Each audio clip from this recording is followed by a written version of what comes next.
சதுரங்க பிரியர்கள் அனைவருக்கும் வணக்கம். ஸோ இன்றைக்கி நம்ம பார்க்க போகிற வீடியோவில் நம்ம ஃபிடேவோட உமன்ஸ் கிராண்ட் ப்ரீ வந்து ஆஸ்திரேலியாவில் வந்து நேற்று தொடர்ந்துருக்கு. ஸோ அதில் முதல் சுற்றில் வைஷாலி ரமேஷ் பாபு, நுர்கில் சலீமாவா அப்படிங்கிற பிளேயரோட வந்து ஆடிருக்கிறாங்க. ஸோ அந்த கேமை தான் நம்ம இன்றைக்கி பார்க்க போகிறோம். ஸோ இந்த கேமில் வந்து வைஷாலி வந்து ஒயிட் பீஸ் வந்து ஹேண்டில் பண்ணுறாங்க. ஸோ இந்த கேம் வந்து இந்த டோர்னமெண்ட் வந்து பார்த்திங்கன்னா நம்ம அதாவது விமென்ஸ் கேண்டிடேட்ஸ்க்கு ரொம்ப ஒரு முக்கியமான டோர்னமெண்ட். ப்ளஸ் ஃபிடேவோட இந்த கிராண்ட் ப்ரீயோட லாஸ்ட் லெக் அப்படின்னு சொல்லுவாங்க. ஸோ இதுக்கப்புறம் வந்து அந்த ஃபிடே கிராண்ட் ப்ரீ அந்த அந்த அந்த சர்க்யூட் வந்து முடிய போகுது. ஸோ இந்த கேமில் வைஷாலி எப்படி ஆடிருக்காங்க அப்படிங்கிறத பார்க்கலாம். ப்ளஸ் இந்த டோர்னமெண்ட்டோட முடிவில் வைஷாலி எங்கே ஸ்டாண்ட் பண்ணுறாங்க, ஸோ ஃபிடே கேண்டிடேட்ஸில் வந்து சான்ஸ் இருக்கா இல்லையா அப்படிங்கிறத நம்ம வந்து பார்க்கலாம். ஸோ இப்போ இந்த கேமை பார்த்துடலாம். அதுக்கு முன்னாடி ஒரு ரெக்வஸ்ட் என்ன அப்படின்னா சொன்னீங்க, சப்ஸ்கிரைப் பண்ணாமல் வீடியோஸ்லாம் பார்த்துட்டீங்க அப்படின்னா சப்ஸ்கிரைப் பண்ணிட்டு பெல் பட்டன் ப்ரெஸ் பண்ணி வச்சுக்கோங்க. இப்போ இந்த கேமை பார்க்கலாம் வாங்க. ஸோ வைஷாலி ரமேஷ் பாபு வந்து கேம் வந்து E4 ஓப்பன் பண்ணுறாங்க. அதுக்கு ரிப்ளை வந்து C6 கேரகான் டிஃபென்ஸ்.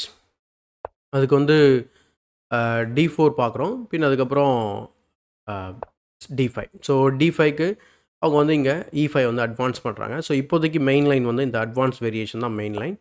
ஸோ C5 இது வந்து பான் ஆஃப் போட்வனிக் அட்டாக் இல்லைனா அந்த அதாவது பாட்மனிக் அட்டாக் அப்படின்னு சொல்லுவாங்க. பட் இங்கே ஆர் திங்க் வேரியேஷன் நேம் தப்பாக சொல்கிறேன்னு நினைக்கிறேன்.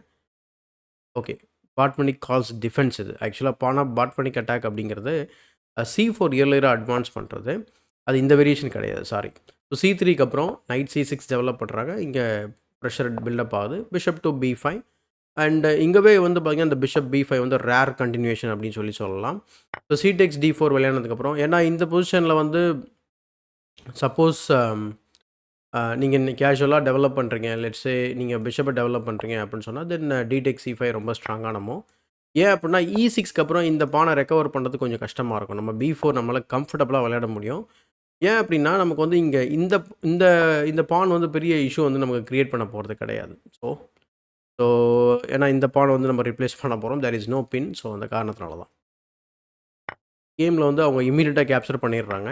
ஸோ C takes D4 அதுக்கப்புறம் A6 ஆல்ரெடி ஜஸ்ட் 6 மூவ் தான் பார்த்துருக்கோம் கேமில். இந்த டேட்டா பேஸில் கிராண்ட் மாஸ்டர் யாருமே ஆர் இன் தட் கேஸ் எப்படி சொல்கிறது, மாஸ்டர்ஸ் யாருமே இந்த லைனில் விளையாடவே இல்லை. So pawn to A6, bishop into C6, அதுக்கப்புறம் B takes C6, knight C3, E6. So பிஷப்பை வந்து வெளியில் கொண்டு வர முடியாத மாதிரி அவங்க ஒரு டெவலப்பிங் ஐடியா பண்ணுறாங்க.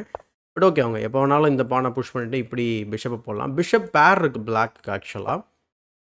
நைட் E7 அண்ட் நைட் E7க்கு அப்புறம் பான் டு H4. ரொம்ப இன்ட்ரெஸ்டிங்கான மூவ் இது ஆக்சுவலாக. H4 ஏர்லியராக வந்து பான் H4க்கு அட்வான்ஸ் பண்ணுறாங்க. ஸோ இது என்ன டினோட் பண்ணுது அப்படின்னா அவங்க அட்டாக்கிங் வந்து அக்ரெசிவாக பண்ண வாய்ப்பு இருக்குது அப்படிங்கிறதான் வந்து இங்கே டினோட் பண்ணுறாங்க.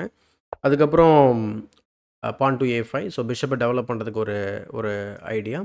ஸோ அடுத்து கேசல்ஸ். பானை H4க்கு புஷ் பண்ணிட்டு கேசல் பண்ணுறாங்க. ஏன்னா நைட் இங்கே வரும்போது G3 ஆட போகிறாங்க. ஸோ அல்லது ஓகே இங்கே வந்து பிஷப்பை ட்ரேட் பண்ண பார்க்குறாங்க. ஸோ எப்படியும் அவங்க டெவலப்மெண்ட் பின்னாடி தான் இருக்காங்க. நம்ம பிஷப்பை டெவலப் பண்ணும்போது கண்டிப்பாக பிஷப் E7 ஆட வாய்ப்பு இருக்குது. ஸோ அந்த காரணத்தினால பிஷப் E7. ஆனால் இந்த பொசிஷனில் வந்து அவங்க ட்ரேடை அவாய்ட் பண்ணிவிட்டு டெவலப்மெண்ட்டை கேரி அவுட் பண்ணுறதா இருந்தால் குயின் C7ஓ குயின் D7ஓ தாராளமாக விளையாடலாம். பட் கேமில் வந்து பிஷப் E7 அதுக்கப்புறம் இந்த மாதிரி டெவலப்மெண்ட்டை முடிக்கிறாங்க அவங்க. ஸோ G3 அஃப்கோர்ஸ் இந்த பான் வந்து டபுள் அட்டாக்ல இருக்குது. ஸோ G3 பின் அதுக்கப்புறம் C5, knight to A4. So knight to A4க்கு அப்புறம் இங்கே இந்த மாதிரி ட்ரேட் நடக்குது சென்டரில். இப்போ என்ன ஆகுது அப்படின்னா ஒரு பிளாக்குக்கு இங்கே ஒரு பாஸ் பான் வந்து கிரியேட் ஆன மாதிரி உங்களுக்கு தெரியும். 16 மூவ் நம்ம வந்து பார்த்துட்ருக்கோம். ஸோ பிளாக் வந்து சென்டரில் ஒரு பாஸ் பான் வந்து கிரியேட் ஆகிருக்கு. குயின் சைடில் பார்த்தீங்கன்னாக்கா பிளாக்குக்கு ஒரு வீக் பான் இருக்குது. இந்த பக்கம் குயின் சைடில் மெஜாரிட்டி இருக்குது. இப்போ என்ன விஷயம் அப்படின்னா இந்த பான் ஸ்ட்ரக்சரை பொறுத்த வரைக்கும் இந்த இந்த 2 பான் வந்து கம்ப்ளீட்டாக பாஸ் பான் ஆக வாய்ப்பு இருக்குது. ஏன் அப்படின்னு பார்க்கும்போது இந்த பான் வந்து கம்ப்ளீட்டாக ஐசோலேட்டடாக இருக்குது. ஸோ தனியாக இருக்கிறதுனால ஒயிட்டோட பீசஸை நம்ம ரொட்டேட் பண்ணி ஈஸியாக வந்து அதை டார்கெட் பண்ண வாய்ப்பு இருக்குது. ஸோ என்ன நடக்குதுன்னு பாருங்கள். So knight takes D4, queen takes D4, அதுக்கப்புறம் குயின் B4. இந்த இடத்துல இந்த குயின் ட்ரேட் பண்ணியிருக்கக்கூடாது அப்படிங்கிறது தான் விஷயம். மேபி இந்த ட்ரேட்னால தான் வந்து அவங்க பிரச்சனையாக ஆயிருக்கும் அப்படின்னு கூட சொல்லலாம். ஏன்னா இந்த இடத்துல அப்போ வேறு என்னங்க விளையாடுறது அப்படின்னா இந்த குயினுக்கு நீங்கள் சப்போர்ட் பண்ணலாம். நிறைய பீஸ் இன்னும் மூவ் பண்ணவே இல்லை கேமில். எக்ஸாம்பிள் A ரூக்கோ F ரூக்கோ மேபி F ரூக்கை வந்து நீங்கள் என்ன பண்ணலாம் அப்படின்னா இந்த மாதிரி போடலாம். அவங்க கேப்சர் பண்ணும்போது நீங்கள் ரீகேப்சர் பண்ணலாம் அப்படின்றது தான் ஐடியா. பிஷப் D7 அதுக்கப்புறம் மேபி நைட்டை மூவ் பண்ணுறதுனா பண்ணலாம். அதர்வைஸ் நம்ம அப்படியே விட்டுட்டு நம்ம அடுத்த ரூக்கை கூட இம்ப்ரூவ் பண்ணுறதுனா பண்ணலாம்.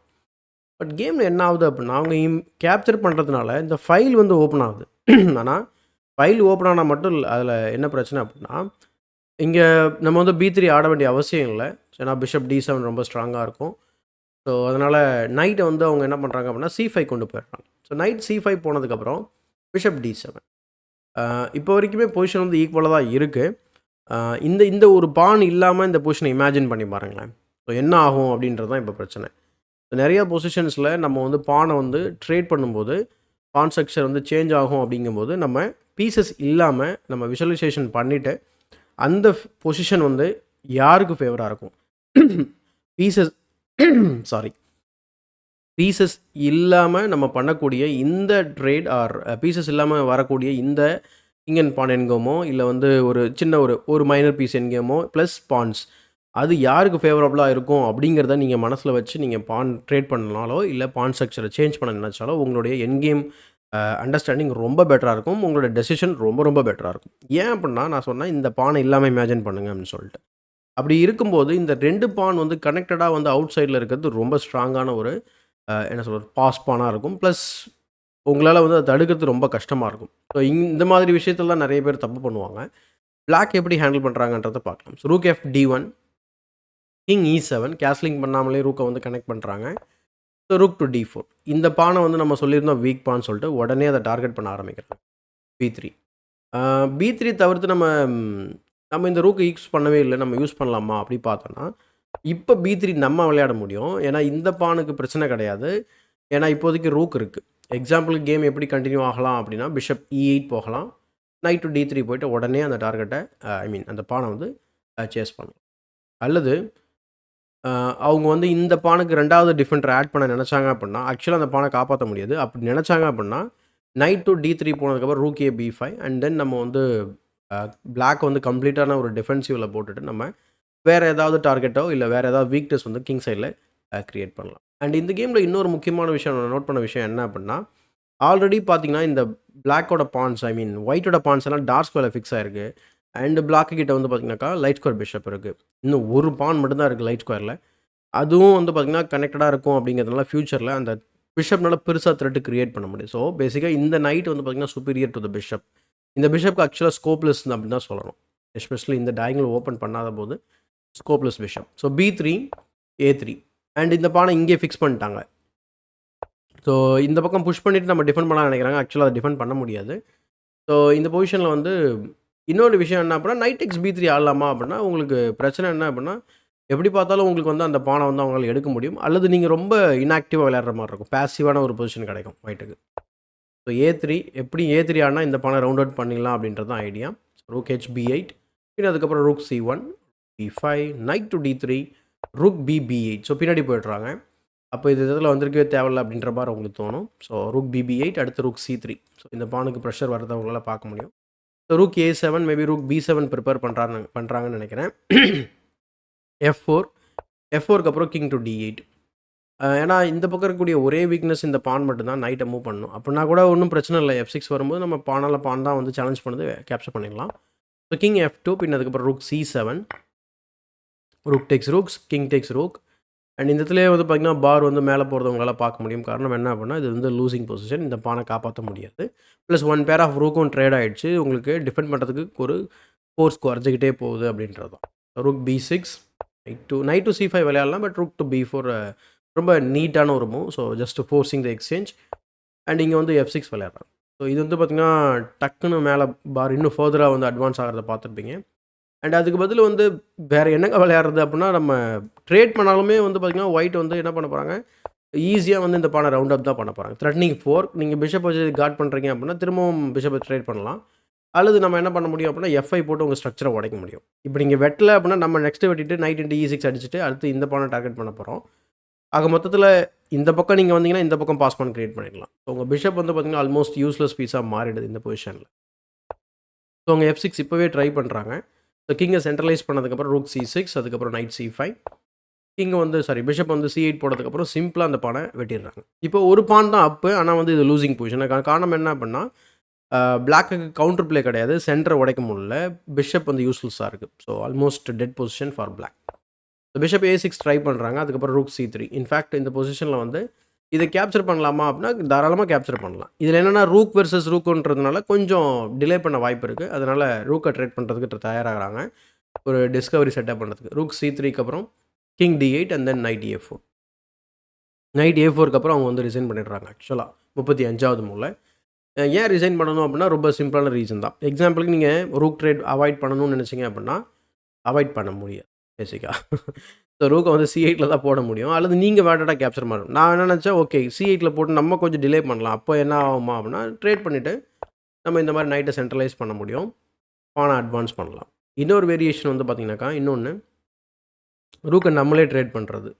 ட்ரேட் பண்ணதுக்கப்புறம் நான் மிடில் கேமில ஃபியூ மூவ்ஸ் முன்னாடி நான் சொன்ன விஷயம் தான். பிஷப்க்கு ஸ்கோப்லெஸ் ஆல்ரெடி எல்லா பானும் டாஸ்க்ல இருக்கு. ஸோ எஃப் இன்டு E5 அதுக்கப்புறம் கிங் E7 பான் டூ B4 ஆடலாம். அதுக்கு பதிலா knight C5 centralizing the knight ஆக்டிவான ப்ளே. E6 ப்ரெஷர் பண்ணுறோம். ஸோ தட் கிங்னால எங்கேயும் போக முடியாது. சும்மா பிஷப் E2 இந்த பக்கம் ஏதாவது பான்ஸ் அட்வான்ஸ் பண்ணாமல் இருக்கிறதுக்காகவோ இல்லை எதுக்கோ ஏதோ ஒரு மூவ், ஏன்னா எந்த பக்கமும் பிஷப் மூவ் பண்ண முடியாது. நான் இந்த பக்கம் வைக்கிறேன். ஸோ பான் டூ B4 அடுத்து கிங் F7 ஆடவே முடியாது. King to D8 king F7 try பண்ணலாம். அப்படின்னா A4 A5 A6 and then A7 பானை ஸ்டாப் பண்ணவே முடியாது. ஸோ இந்த காரணத்தினால தான் இந்த எண்ட் கேம் வந்து நீங்கள் ஒரு 10 மூவ்க்கு முன்னாடி லாஸ்ட் பொசிஷன் காமிச்சதுக்கான காரணம் இது. ஸ்ட்ராட்டஜிக்காக வந்து இந்த எண்டிங் வந்து லூசிங் பொசிஷன். நான் அதனால தான் சொன்னேன், உங்களை பொசிஷனை வந்து பீசஸ்லாம் இல்லாமல் இமேஜின் பண்ணி பாருங்கள், அல்லது ஒரு மைனர் பீஸோட இமேஜின் பண்ணி பாருங்கன்னு சொன்னோம். ஸோ அந்த மாதிரி பார்க்கும்போது உங்களுக்கு ஒரு பெட்டர் எண்ட் கேம் பெர்ஸ்பெக்டிவ் வந்து கிடைக்கும். அதுக்கு ஏற்ற மாதிரி நம்ம என்ன பண்ண முடியும் அப்படின்னா, நம்மளுடைய முடிவுகளை பெட்டராக பண்ண முடியும். அதாவது டெசிஷன் மேக்கிங் சொல்லுவாங்க. ஸோ இந்த காரணத்தினால இங்கே ரிசைன் பண்ணிடுறாங்க. ஸோ வைஷாலி வந்து பார்த்திங்கன்னா தன்னுடைய முதல் ஆட்டத்தில் வெற்றி பெற்றிருக்கிறாங்க. இப்போ நம்ம வந்து குயிக்காக வந்து ஃபிடேவோட உமன்ஸ் கிராண்ட் ப்ரீயோட ரிசல்ட்ஸ் பேஜ் வந்து நம்ம செக் பண்ணிவிட்டு இந்த வீடியோவை முடிச்சிடலாம். ஸோ இதுதான் results page. So first schedule இது. ஸோ ஃபஸ்ட்டு ஒரு ரவுண்ட் தான் வந்து முடிஞ்சிருக்கு. ஸோ ஜான் ஜோங்கி, ஸோ நம்ம அவங்க இப்போ தான் நான் வந்து கண்டெண்டராக இருந்தாங்க இல்லையா? ஸோ அவங்க வந்து பார்த்திங்கனாக்கா ஃபஸ்ட்டு அவங்களும் ஒரு புள்ளி எடுத்துருக்குறாங்க. ஓல்கா பட்லேகா, ஸோ அவங்களும் வந்து பார்த்திங்கன்னா ஒரு பாயிண்ட்டு, வைஷாலி வந்து ஒரு பாயிண்ட்டு. மீதி கிட்டத்தட்ட 2 கேம் வந்து ட்ரா ஆயிருக்கு. பின் அதுக்கப்புறம் 3 பேர் வந்து லாஸ் பண்ணியிருக்கிறாங்க. So including grand master Alexander Kosnik and Hu Heiner. So Hu ஹைனரோட கேம் கூட இப்போ ரீசெண்டாக நம்ம வந்து போட்டிருந்தோம். ஃபென்டாஸ்டிக்கான ஒரு கேம். பட் அவங்க கொனூரு ஹம்பியோட லாஸ் பண்ணியிருந்தாங்க. இன்கேஸ் நீங்கள் அதை மிஸ் பண்ணியிருந்தீங்கன்னா செக் பண்ணி பாருங்கள். ஸோ இந்த வீடியோ பிடிச்சிருந்தா லைக் பண்ணுங்கள், மறக்காமல் தமிழ் செஸ் சேனலை சப்ஸ்கிரைப் பண்ணி வச்சுக்கோங்க. இதே போல் ஒரு பயனுள்ள வீடியோவுடன் உங்களை சந்திக்கும் வரை உங்களிடம் இந்த விடைபெறுவது உங்கள் சதுரங்க சாணக்கியன்.